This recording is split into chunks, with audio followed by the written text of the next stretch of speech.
그래도 할 수 없어요. 왜냐하면 이런 피해를 다른 시민들도 많이 당하고 계시기 때문에 이거 바로 잡아야 된다고 생각합니다. 대통령을 이렇게 관할권이 없는 그런 그 법원에서, 그것도 서울 서부지방법원이죠. 거기서 이제 이렇게 체포영장을 발부하고 수색영장을 발부할 때 특정 어떤 법률을 배제한다는 취지의 그런 법관이 그런 것들을 수색영장 밑에 써서 이렇게, 그게 편법이죠. 누가 봐도 그건 편법입니다. 그리고 우리 시민들이 윤석열 대통령을 지키겠다고 이렇게 서부법원 앞으로 몰려가서 시위도 하고 항의를 하고 그랬죠. 이제 거기까지는 좋은데, 아마 시민들을 선동했던 불온한 그런 사람들이 있었던 것 같아요. 그래서 막 벽을 때려 부시고 막 그랬는데, 일반 시민들은 아닌 것 같습니다. 그 영상을 저도 봤어요. 그래서 그거는 누가 선동하기 위해서 그렇게 했을 가능성이 크다고 생각합니다. 그 한 사람이 유리창을 막 때려 부시고 그랬는데, JTBC의 어떤 기자랑 비슷한 것 같아요. 마스크를 썼는데 이 위에 머리 모양이 똑같더라고요. 그 JTBC의 그 기자랑. 많이 잘 조사해서 그게 사실이라면 그 사람 큰일 날 사람이에요. 때려 부신 것도 큰일 나고, 그렇게 순진한 청년들을 막 때려 부시고 이렇게 해서 선동을 해서 건물 안으로 들어가게 해갖고 막 이런 짓을 했으니까 그 사람 잘 조사해야 된다고 생각합니다. 그 페이스북에 그 사진을 또 이렇게 내리고 바꿨다고 해요. 뭐 당당하다 하면 그럴 필요가 없겠죠. 제가 오늘 여기에 온 것도 이런 것입니다. 지난번 공판 때 이쪽 검사님이 공판에서 증거로 제시한 그런 원본 고소장 그런 게 있습니다. 근데 저는 그게 문제가 있는 고소장이라고 보이거든요. 그게 이제 그 고소장이 저의 유죄의 증거다 그런 거죠. 공판에서 그것을 제시했으면 그거 제시하기 전에 저에게 증거 목록을 통해서 주시는 게 맞죠, 그런가? 근데 그러지 않고 그냥 공판에서 바로 그것을 증거 제시를 했거든요. 저는 이제 그거 심각하게 문제가 있다고 생각합니다. 어떤 유죄의 증거로 공판에서 증거를 사용하려면 증거 인부 과정을 깔끔히 마치고 사용해야 돼요. 저는 이제 증거 인부 과정에서 의견서를 제출했고요. 거기 이제 증거 기록에 보면 고소장 사본이라는 명칭이 있고 고소장이라는 명칭이 있어요. 근데 그 고소장과 고소장 사본이 동일하지 않습니다. 동일하지 않기 때문에 제가 그거 다 증거 부인했어요. 그리고 그것은 불법하고 위법한 것입니다. 왜냐하면 저한테 대구 성서경찰서가 고소장을 받으면서 민원처리법에 따라 민원 접수증을 발부했습니다. 기관장 직인 찍어서. 그러면 그거는 경찰서에서 그렇게 하면 안 되는 거죠. 제가 범죄 신고를 했으면 범죄 신고로 받아야지, 그걸 갖다가 뭐 가족관계 증명서 교부해 주세요 뭐 이런 민원을 제가 제기한 게 아니잖아요. 형사 고소 사건이잖아요. 그러면 고소장을 접수했다고 사건 번호랑 접수 번호를 저에게 제시해 주셔야 되고요. 그런데 그 대구 성서경찰서에서 저에게 제시한 그 번호는 제가 지금도 생각납니다. 202-010-980이에요. 그리고 저는 이제 그 고소장에 공갈이라는 죄명으로 제가 고소를 했습니다. 근데 이제 그 고소장 사본에는 그 010-980 그 번호도 없고 다른 번호고, 또 고소장 원본이랑 사본이랑 그렇게 다르면 안 되죠. 그리고 벌써 3년 지난 일이라 제가 어떤 내용은 제가 명확히 기억은 안 나지만 제 고소장에 몇 년 몇 월 며칠 날 어떤 일이 있었다 그런 것들을 자세히 썼거든요. 근데 거기 고소장 한 4쪽에 보면 위에 부분에 10월 20일 그러고 뒤에 어떤 말들이 있는데 10월 20일 그러고 뭐뭐뭐뭐 그러고 그렇습니다 이렇게 끝나야 되는데 10월 20일까지 있고 뒤에 아무 말이 없어요. 그래서 제가 그걸 곰곰이 생각해 봤더니 제가 알았습니다. 그게 뭔지. 10월 20일 날 뭐 이렇게 작성을 해서 10월 20일 날 제출을 했기 때문에 10월 20일 오전까지 있었던 일을 썼어요. 왜냐하면 19일 날도 상대방이랑 전화 통화도 하고 전화 통화하면서 제가 상대방의 범죄 사실을 알게 됐거든요. 그래서 제 고소장에는 19일 날 있었던 일이 기록이 돼 있고 20일 날 있었던 일도 기록이 돼 있는데 일부의 내용이 어떤 과정을 통해서 유실이 됐는지 고의로 누가 지웠는지 잘 모르겠습니다. 그래서 그것을 그 공판에서 이렇게 제시하면서 저에게 유죄에 가깝다 이렇게 말했어요. 그게 기가 막히더라고요. 뭐 겁은 나지 않지만 왜냐하면 제가 마음 가운데 무슨 그런 사기꾼을 제가 신고한 것이 그런 사람들한테 시간 낭비하고 싶지도 않습니다. 사실 그런 사람들 편을 들면서 무고한 시민에게 무고죄를 뒤집어 씌워서 가짜 체포영장, 전 가짜 체포영장을 생각합니다. 왜 체포영장이 법원 전산에 없습니까? 그거 해명해 주시면 되죠. 그거 해명을 못하니까 지금이 조선시대도 아니고 어떻게 법원 전산이 없는 체포영장이 있어요. 그래서 그거 제가 이제 그런 일들이 있기 때문에 제가 뭐 유죄에 가깝다 그런 말에 뭐 긴장하지 않습니다.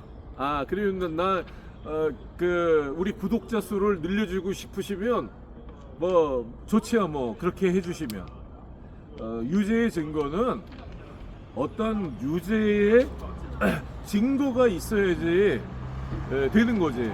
근데 내가 이렇게 온 이유는 유죄의 증거라고 제시한 그 고소장이 고소장과 고소장 사본이 다르다. 그리고 거기에 10월 19일 날 있었던 일, 10월 20일 날 있었던 일이 있는데 10월 20일 그러고 뒤에 내용이 없다. 그거 어떻게 된 거? 그리고 이제 10월 19일 날 어느 경찰서에서 어떤 내용으로 어떤 경찰관 이름까지 써서 다 자세히 썼는데 고소장에 제가 고소장을 18일 날 썼다고 자꾸 그러더라고요. 그리고 공소장에 제가 22년 10월 18일 날 고소장을 작성했다고. 이거 보세요. 제가 피고인인데 재밌습니다. 참 22년 10월 28일 날 이쪽 보면 고소장을 작성했다는 거죠. 이런 적이 없고요. 이 고소장을 제출한 것이 10월 20일이고요. 제가 고소장을 여러 번 제출하지도 않았습니다. 한 번 제출했습니다. 10월 20일 날 제출했는데 28일로 돼 있어서 이걸 내가 말씀드렸더니 이걸 18일로 고치려고 그러더라고요. 내 고소장에는 19일 날, 20일 날 있었던 일들이 써 있는데 자세히 어떻게 18일 날 내가 고소장을 쓸 수 있냐? 최종적으로 고소장을 쓴 것이 10월 20일인데 어떻게 18일 날 쓸 수 있냐? 여기 고소장이 나오지 않냐? 날짜가. 고소장 안에 내용이 19일 날 어떤 범죄 피해를 당했는지, 누구를 만났는지, 어느 경찰서에 갔는지 다 나오는데 왜 이거 18일로 바꾸려고 하느냐? 그렇게 내가 좀 공판 중에 제 의견을 표명했습니다. 그랬더니 이제 공판에서 유죄가 가깝다 그러더라고요, 저한테. 아니, 사실을 사실대로 말했는데 유죄가 돼요? 그러면 내가 거짓말 말하면 무죄입니까? 참, 내가, 참내 이런 일을 겪으면서요, 좀, 대한민국이 어떻게 좀 이렇게 잘못 나간다, 그런 생각이 듭니다. 참, 이렇게, 여기 보세요, 또. 이렇게 해서 제가 고소장을 제출했고요. 22년 11월 29일자 준비 서면을 제출했대요. 저는 준비 서면을 제출한 적이 없고 내가 이건 몰랐습니다. 이게 무슨 말인지. 보충 서면을 제출했는데 준비 서면은 민사상 제출하는 서류예요. 민사소송에서. 여기다가 보충 서면이라고 쓰면 제가 제출한 보충 서면에 있는 범죄 사실들이 공소장에 나타나는 거죠. 그러니까 그 보충 서면에는 자세한 범죄 사실들이 있기 때문에 그걸 빼버린 것입니다. 나는 이거 고의라고 생각합니다. 왜 준비 서면이라고 그래요? 보충 서면이라고 그래야죠. 날짜도 바꿔놓고. 왜 그래요? 왜 그래요? 접수증이 내가 10월 19일, 20일 이렇게 이쪽에서 성서경찰서에서 민원 접수증으로 해갖고 저한테 교부를 해줬는데 무슨 28일 날 고소장을 썼다는 거예요. 접수를 20일 날 했는데 성서경찰서에서 19일 날 접수했다는 건 그건 허위고 저는 그때 원본 녹음도 있고 접수증도 있고 그러기 때문에 이건 거짓말입니다. 있는 그대로를 써야죠. 공소장에 이렇게 거짓말을 쓰면 안 되죠. 이거 보세요. 또 제가 단호히 말씀드릴 수 있습니다. 거짓말이니까. 이거 보세요.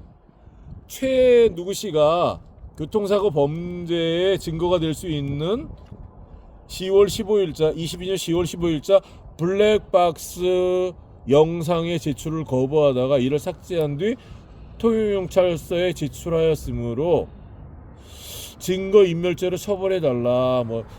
아무튼 이런 내용을 똑같이는 안 썼어도 아무튼 제가 이 사람들이 어떤 증거를 은닉하고 인멸하고 있다. 그러니까 조사해달라 그렇게 썼습니다. 그리고 처벌해달라 그런 것도 있을 거예요.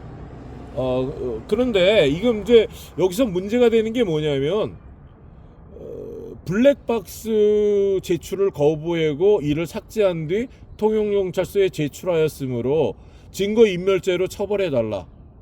사실 맞아요. 네.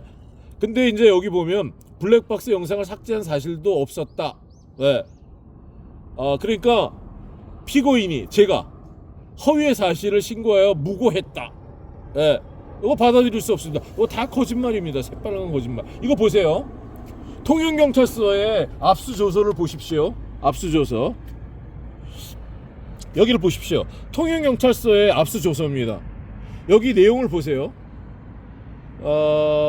이 압수를 했습니다. 누구 씨한테 저를 무고죄로 고소한 사람들한테 압수를 했어요. 영상을. 사고 당시 상황을 알 수 있는 객관적인 영상 자료는 남아있지 않았다고 해요. 그 블랙박스에. 네? 그래서 사고 당시 영상을 복원하기 위해서 영상이 삭제되지 않았으면 왜 없습니까? 사고 난 지 며칠 되지도 않았고 그 영상을 보여주기로 했는데 내가 말하지 않아도 이 사람이 영상이 있으니까 보여준다 그랬거든요. 녹취록이 있습니다. 근데 그 영상이 왜 없어졌어요? 영상이 없으니까 복원을 하는 거 아니겠어요? 디지털 포렌식을 위해 제출자로부터, 이건 이제 저를 고소한 사람이죠. 블랙박스 칩을 이미 제출받아 영장 없이 압수하였다. 네, 압수를 했으면 블랙박스 칩을 압수했으면 블랙박스 칩 안에 영상이 있겠죠. 근데 아무 자료가 남아있지 않았다고 말하고 있습니다. 그리고요 그러니까 모순이죠. 여기 한번 다시 보세요. 아유 참 범죄의 증거가 될 수 있는 블랙박스 영상의 제출을 거부하다 이를 삭제한 뒤 통영경찰서에 제출하였으므로 증거인멸죄로 처벌해달라. 뭐 제가 그랬다는 거죠. 그런데 여기 보면 블랙박스 영상을 삭제한 사실이 없었다. 뭘 없어요? 없기는. 이게 지금 삭제가 됐으니까 없는 거죠. 여기 보면 객관적인 영상 자료는 남아있지 않다 이랬잖아요. 그러니까 증거를 인멸한 거죠. 증거를 인멸했기 때문에 디지털 포렌식을 한 거 아닙니까? 그러면 증거 영상이 있는데 그거를 숨겨두고 디지털 포렌식을 했다면 이 경찰서나 이런 수사기관이 문제가 큰 거죠. 지금 저는 진실을 모르겠습니다. 아무튼 확실한 거는 영상이 남아있지 않기 때문에 영상 복원을 한 거예요.